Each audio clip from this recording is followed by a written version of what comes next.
Welcome to Could Be Pretty Cool News, the podcast where we dive into the exciting world of creative entrepreneurship.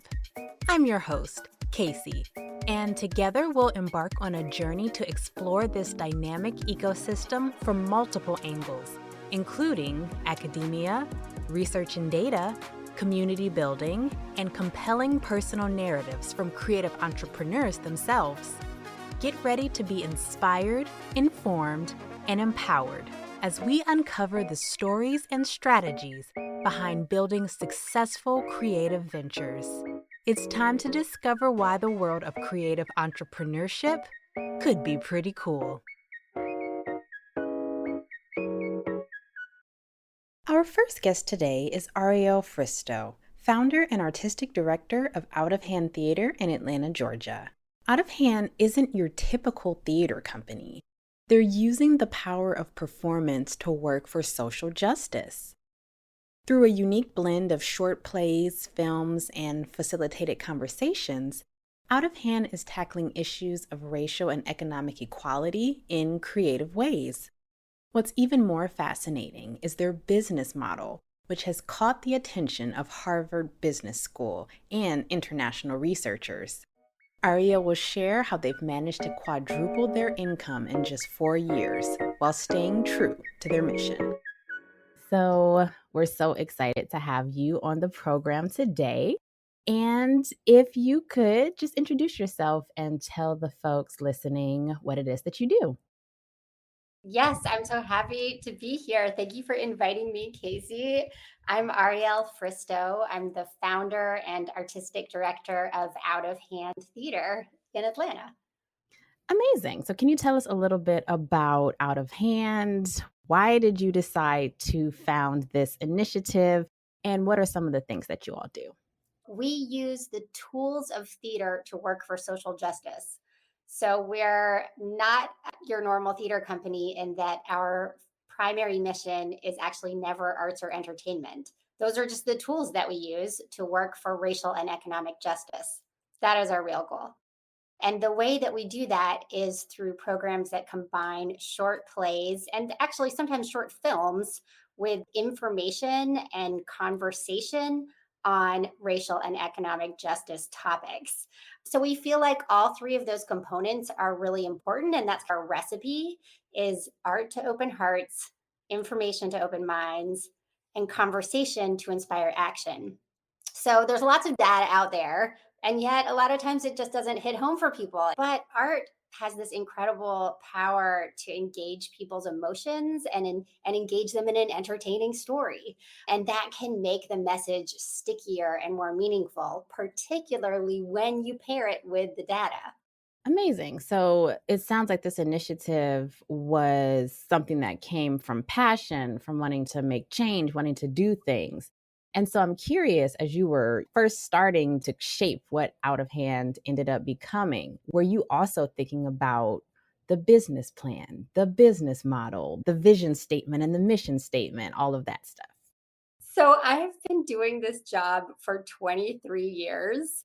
I started this company with some friends when I was in my mid 20s in 2001. From the beginning, we looked around and thought, Atlanta doesn't need another theater company. We have wonderful theater companies. Atlanta is an amazing place for theater. We're never going to be able to compete with Broadway at the Fox or the Alliance for budget size or star power. So we thought instead, let's make sure on purpose never to try to do that. Let's only make work about the issues that are most important to our community. Let's bring that work into spaces where people are already gathered and feel comfortable, because most people don't go to the theater and they miss out on the opportunities it has. Let's always work with subject matter experts. We've developed this business model that has quadrupled our income in the past 4 years. We've got no debt.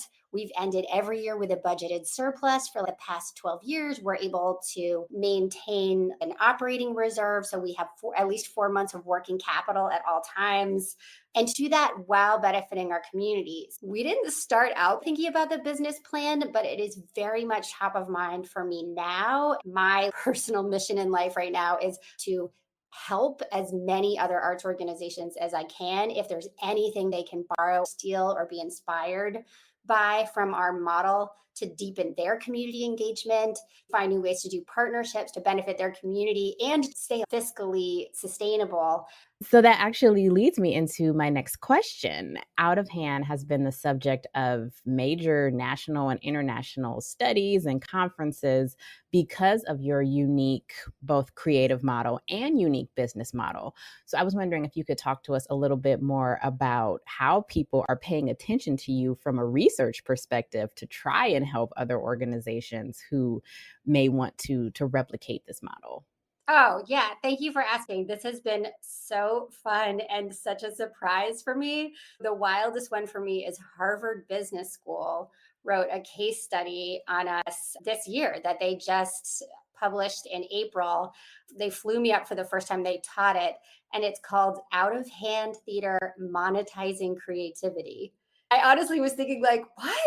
I think you're going to miss the point. Like, we're a nonprofit, we're doing social justice work. And they were like, no, we're looking at your business model and it's innovative and it's doing things that the nonprofit arts have been struggling to do for years. So I was like, okay, let's do it. I just got the opportunity to speak at the National Theater Conference in Chicago that TCG puts on. People were really interested in our business model as well as our collaborations. The International Journal of Arts Management is publishing an academic article I helped write. They had to bring me along because I am not an academic, but that is coming out this fall. That's amazing. Folks will have to be on the lookout for all of that amazing research. And so, shifting gears a little bit, in this current socio-political climate that we are in, being able to, as you mentioned earlier, communicate with people about social justice themed issues can sometimes feel like an extra lift for organizations. And so I'm curious for you all. I mean, this is what you do, this is the core of the mission of your organization. How has it been navigating our sort of social space at present? Have you found that you're kind of getting more like gasoline thrown on the fire? Have there been any pushback? Tell us what that's been like. It's interesting how we continually tweak our messaging. We might use slightly different words depending on what our partners are receptive to that year. My business partner, Adria, and I, what we really focus on is that our programs always need to feel positive, hopeful, and inspiring. And that's what makes them work. If anybody feels like they're being attacked or made out to be a bad guy or blamed or that something is their fault, that actually has the opposite effect of what we're looking for. That draws people further apart from each other. It's amazing how when people share a meal, they just automatically more respectful and like friendlier and more opening to listen to each other. And a lot of our programs take place in people's homes, in their dining rooms, or like in houses of worship in schools. And you're a host or a guest in one of those, sitting down for a meal with strangers.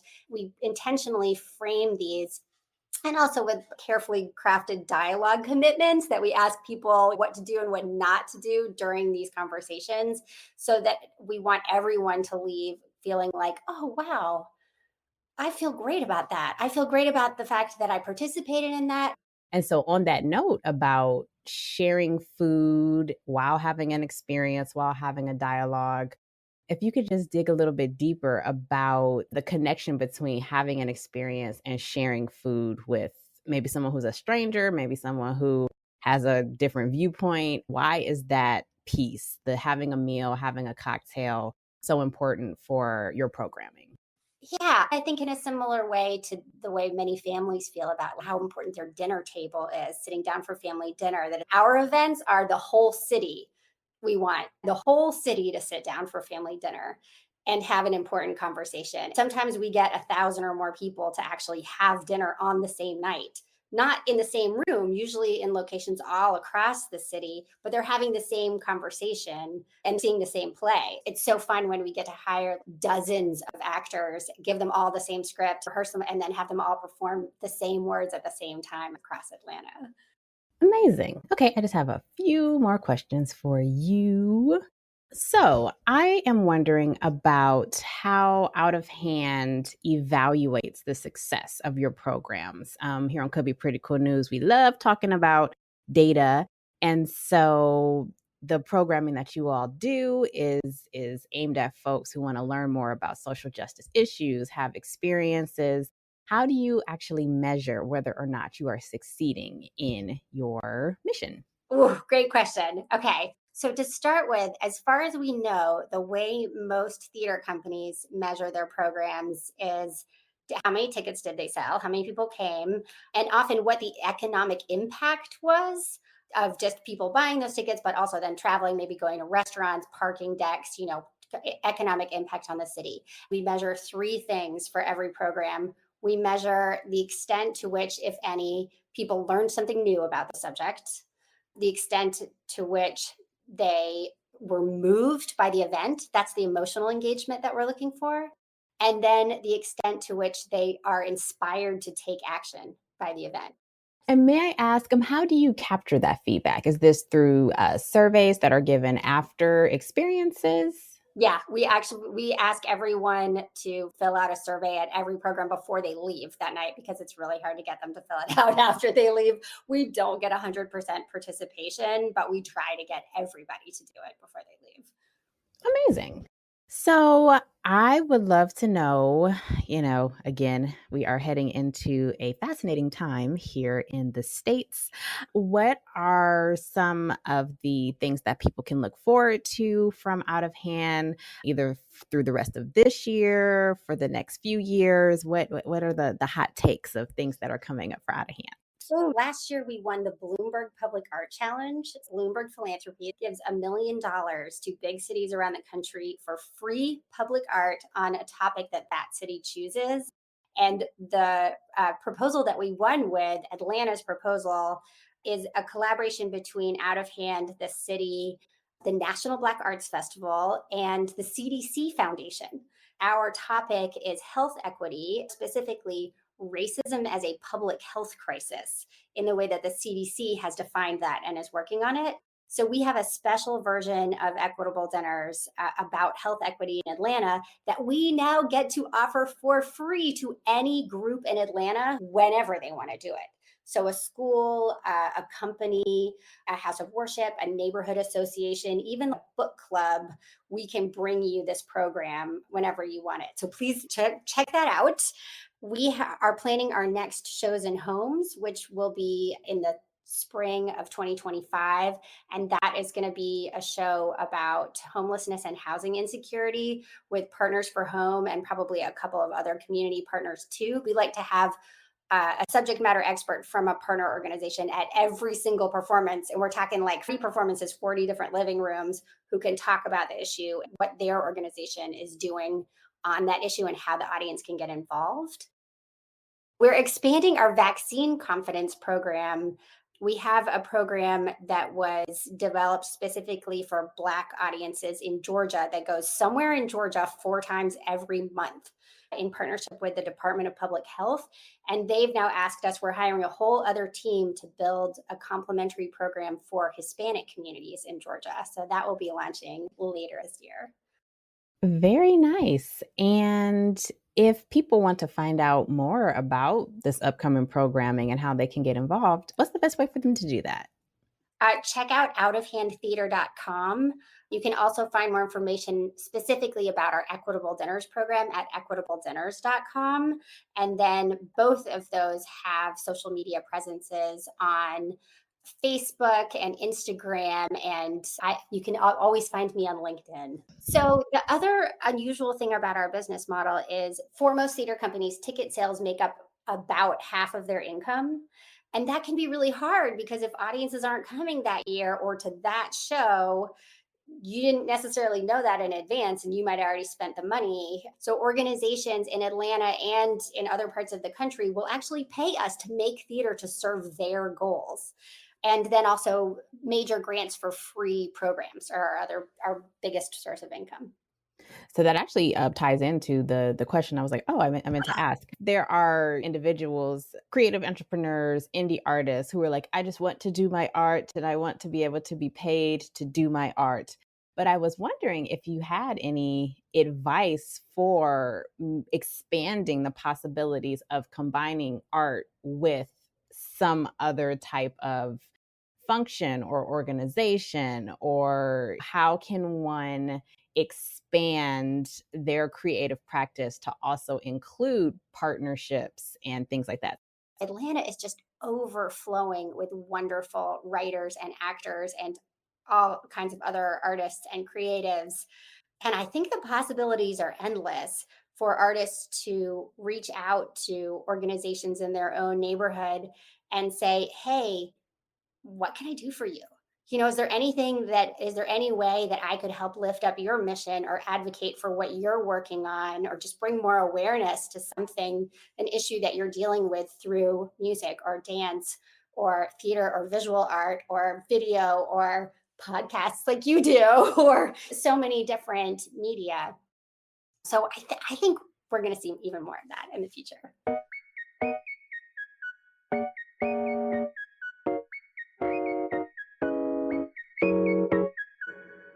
Our next guest is Lowell Lee, also known as Chef Lowell, the owner and executive chef of Chef Lowell, LLC. Chef brings a fascinating perspective to the culinary world, viewing his craft through the lens of business and operations rather than pure passion for food. From starting his first dessert business at 14 to catering celebrity events and launching innovative dining experiences, he's built a thriving enterprise based on efficiency, creativity, and adaptability. In this interview, Chef Lowell shares insights on monetizing skills, the importance of business acumen in the culinary arts, and his latest venture, pop-up dinners that allow his team to showcase their creativity without constraints. Hello, I'm Lowell Lee, also known as Chef Lowell. I'm the owner, executive chef of Chef Lowell LLC, where we do catering, we do meal prep, we do private dinners, we have a school lunch program, and we just created the Chef Lowell experience that we just kind of create different monthly experiences for everybody, and which we'll get into a little bit later. So the short version is I had entrepreneur parents, and my mom also worked a full-time job. But my mom, she can cook, but it wasn't necessarily her thing. And my dad doesn't cook much. Somehow, through all of their hustle and grind, I was like 10 years old. I liked it. I started doing it. So every day when my mom came home from work, I just started cooking dinner. And at first they were like, what the heck are you doing? But after about a month, it was no problem. The food started right there. At 14, I started my first dessert business called Desserts for the Soul, selling cakes and cookies to people in my junior high and high school. And I did that. Then I catered to weddings, started doing dinner parties for my grandparents. And it just kind of went from there. My dad's office, I would cater things. And then when I went to college, interned with a celebrity chef. And then I got kind of put into some people's homes and started working in restaurants. So it started out of a need thing, and then I was good at it. And then it kind of turns into a passion. But I always tell people, food is not my passion. Running my business is my passion. There's a huge difference. I don't love food, but I enjoy the process of creating food and giving people the experience of the food that we create. I guess the business acumen was always there. Like I said, I have entrepreneur parents. So I was always the kid who sold the most cookie dough, like gift wrap, all these other like fundraisers. I was always a top seller. I've always had a jam for like selling things. It's just always been part of me. So interesting story how I ended up at Morehouse to begin with. I used to want to be a doctor, like my whole jam. I did the cooking thing. It was fun. I enjoyed it. Like, I've never been in love with cooking. I've always just been good at it and I liked it. So I used to want to be an orthopedic surgeon and I ran track. My goal was to go to USC, run track, become an orthopedic surgeon and just be cool. I got injured in high school. That kind of derailed that dream. I wanted to go straight to Cordon Bleu in San Francisco. Originally, I'm from the Bay Area, but my parents said, we're not going to pay for culinary school until you get a degree. Everybody in this family gets a degree. You don't know what you don't know yet, but we know that you're going to need that, even if you don't think you do. I ended up saying, F y'all, I'm going to go to the furthest school away from you guys I could. So I applied to Morehouse College the next day, got in, and majored in business management. So then after that, I went to school, majored in business management. My sophomore year, my cousin happened to be with a guy who was in the music industry as an executive. He was like, hey, you like to cook. Maybe there's an internship possibility for you. So I took the internship possibility. I did really good at the internship. And this is when internships weren't paid. So I worked for a whole year for no money. So anybody young that's listening, it is okay to learn so much from people. They will teach you way more if they're not paying you, because when they're paying you, they're now to do a job. When you're there to learn, they have to time to teach you. There's a huge distinction in that. So I did a real internship that was unpaid for a year. After a year, the owner of the company liked what I did so well. She placed me into a celebrity home that was paid. So what I was feeling when I got the job, I was a senior in college. At the time, I was still kind of running track, but my injury never healed. I stopped running track. For the first time in almost like 15 years, there was a whole void I needed to try to fill. So when this opportunity came, I was like, all right, cool. I got into celebrity's home. And at this point, this celebrity was probably the coolest person in the music industry. He was featured on so many different things, and I was cooking for his wife, his kids, and him. It was the first time I was able to really conceptualize monetizing my skill set. I was like, all right, I can make some money at this. I know what she's billing him each day. I know what I'm making from that. It's not what she's billing. I was able to create a whole bunch of other things going through my brain. And at the same time, when I was interning with her, I decided to still go to culinary school because my parents said they would pay for it after I graduated from Morehouse. So that's when I applied to the CIA in Hyde Park, New York, because it was the #1 culinary school in the world at the time. Morehouse College was the #1 Black college when I went. I wanted to continue that trend. So I was rocking from #1 to #1. And then I went and did that. But when I was in the home, I was really just feeling like, this is my jam. I think I could do this. I can make some money. Let me hone my skills. Let me learn the foundation of this, create as much structure for myself internally.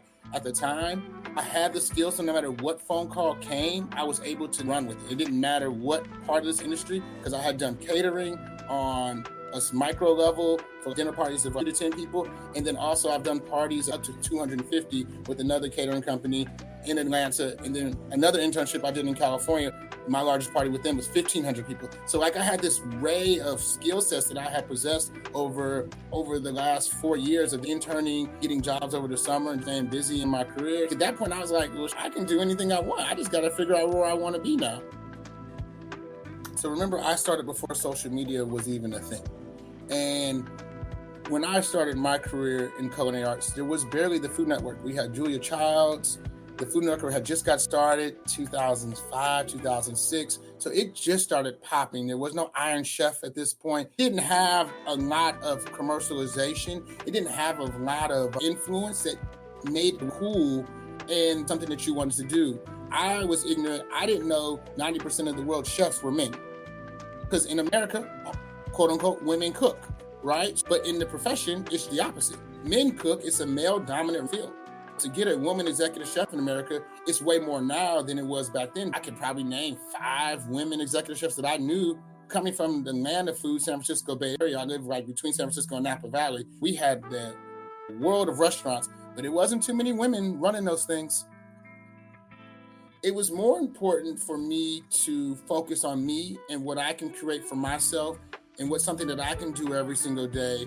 When my parents would tell people that I was going to be a chef, everybody wants to know what restaurant. And then they would tell them, hey, he's doing catering, until they led to the fact that I was catering for celebrities and CEOs. It was almost like, well, you ain't really doing nothing. Like, you're not validated. But it became this whole thing like, how do I put myself on a platform that allows me to excel and then get that kind of acclaim? And for me, that's all it's ever been about. It's never been about anybody else. Like, if you get to know me, I'm single focused. It's all about what I need, what I want for my life. I'm the only one that's living it. And I'm the one that has to deal with all the bullshit that comes with this every single day. Nobody tells you that you stand up for 20 hours a day sometimes. Nobody tells you that you're going to cut the tip of your finger off. Nobody tells you you're going to get burned so many times you forget. your hands kind of callous over. Nobody tells you any of that stuff, but that's what it was. For me, when I'm in the trenches and I'm building it, that's where the passion comes in. It's not the food component. If you like it, you don't like it, I don't care.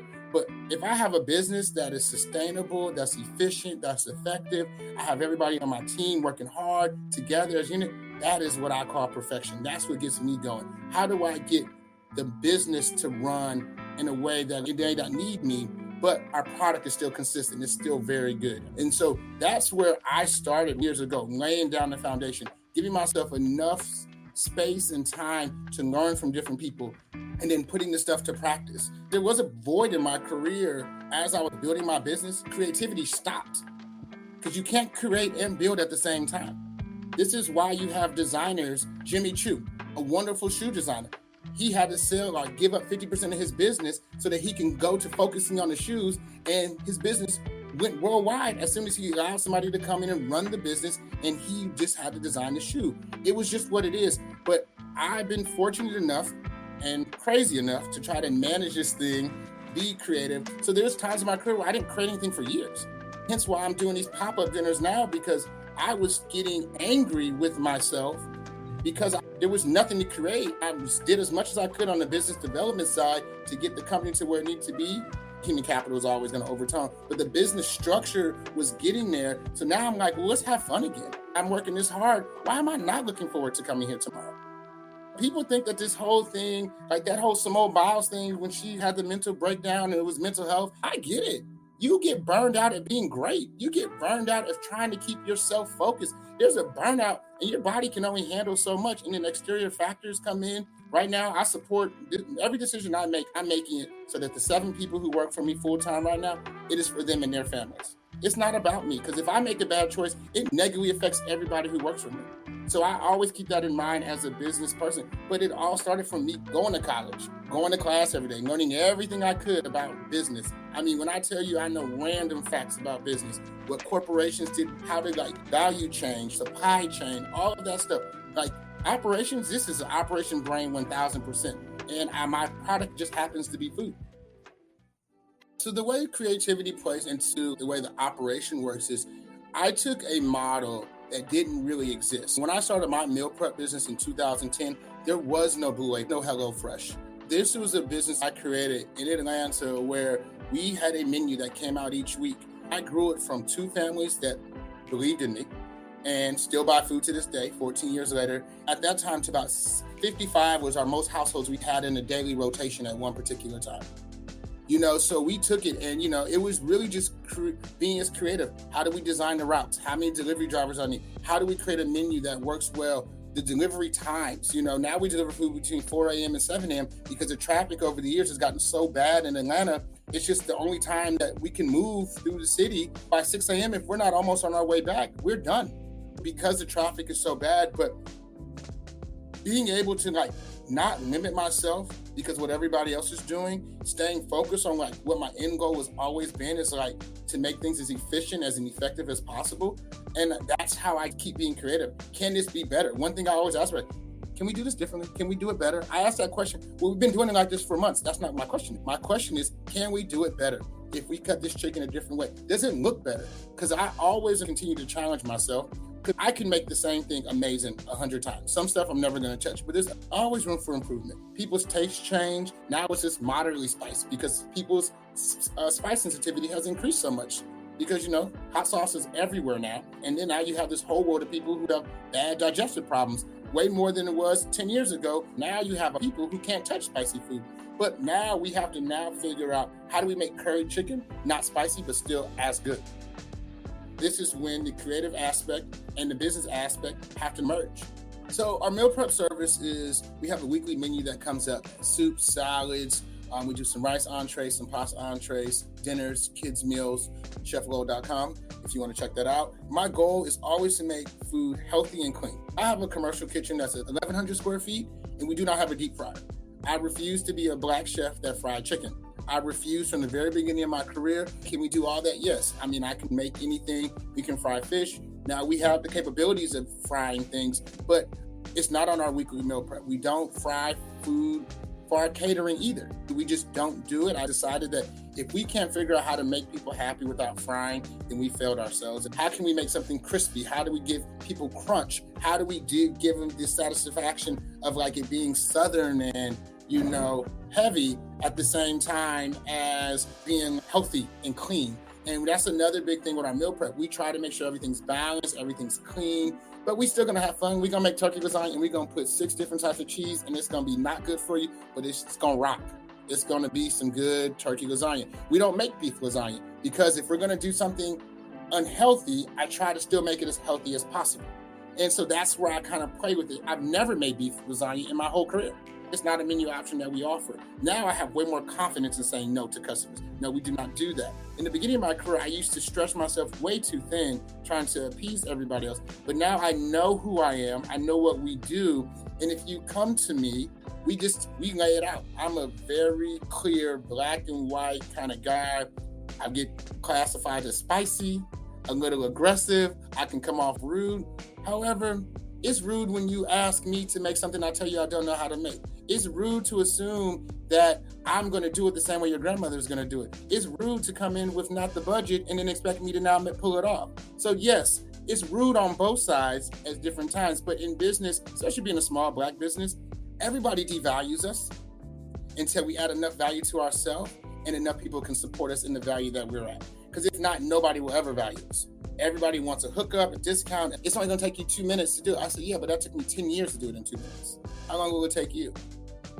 So you're going to pay for my 10 years that it takes for me to do it that fast and for it to be perfect. That's what you're paying for. You're not paying for an egg.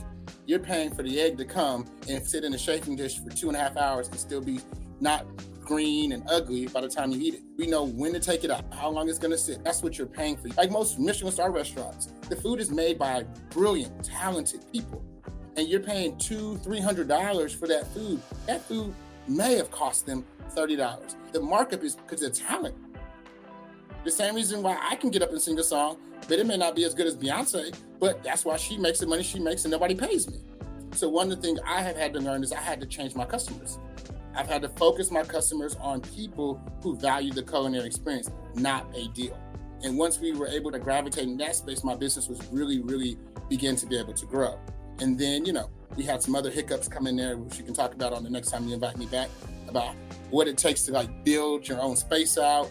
But we're not going to get into any of that stuff because today we're keeping it positive and, exposing the other stuff, the business models that we have that are running successful, even though they've had growing pains. We started this pop-up dinner thing because I wanted my team to show our hospitality side in a capacity that wasn't created by somebody else's budget. These pop-up dinners, I let the team create the menu. Everybody adds a piece of what they want, what they like. There'll be a dish all of us may have touched it, or a dish where only one of us touched it because nobody else was really feeling it, but this was what they wanted, so this is what we sold. The customer has no idea, and when we go to these dinners, we talk through each course with our guests. It's a very interactive experience. We have anywhere from a 5 to 7 course dinner. We do cocktail pairings, a whole vibe, right? And it's just a flat rate. You come in, enjoy for 3.5 hours of food and beverage and good conversation, good vibes. I don't do a lot of design because I never had the time. I focus heavily on the cooking, but I have an eye for what it should not look like. But I'm challenging myself because, like I said, I was getting bored in my career to a certain degree, and I wanted to say, what else can I do? So I started designing the rooms, the plate, the tables, how we're going to do certain things. When you walk into the environment, what does it feel like? My whole thing right now is when you deal with anything with Chef Lowell, it's a feeling. Our product happens to be food, but it's a feeling that you're going to get. It's going to be efficient, calm. It's going to be elegant. It's going to be done right. It's going to be done on time. Those are big things for us. We did a dinner, and the whole thing is we're going to start these dinners on time. We are not going to be somebody who starts 5 minutes late because we want our guests to respect us by getting here on time. So we need to respect them by starting on time. Like last dinner we did, people were there 15, 20 minutes earlier. We were not all the way ready. Lesson learned. And I got my shit together real quick. I said, next time we are ready, 30 minutes earlier, we're ready to receive people. Normally come in a tad bit later, but they respected us. So now we need to make sure that we respect everybody if they're going to arrive at an appropriate time. 10 minutes before something starts is an appropriate time to arrive somewhere. It's been a good experience. One of the most challenging things is this is the most vulnerable thing I've done in my company since starting my company, showing my creativity and hoping that people like it. We choose food and hospitality, what we enjoy. We could do other things, but we're here and we're good at it. And that brings us to the end of today's episode. Until next time, we encourage you to continue nurturing your process. Farewell, and may all of your creative endeavors flourish. Could Be Pretty Cool News is a Could Be Pretty Cool original production that was workshopped as a part of the 2023 Google News Initiative Pre-Launch Lab. This episode was edited by Trinity Jackson. Our executive producer and host is Casey Willis, and our production coordinator is Liz Moore. The original theme music was composed by Camille Stennis, and our cover art was designed by Aaliyah Johnson. Special thanks to our guests. To find out more about them, you can visit our newsletter at couldbeprettycoolnews.substack.com. Thank you for listening.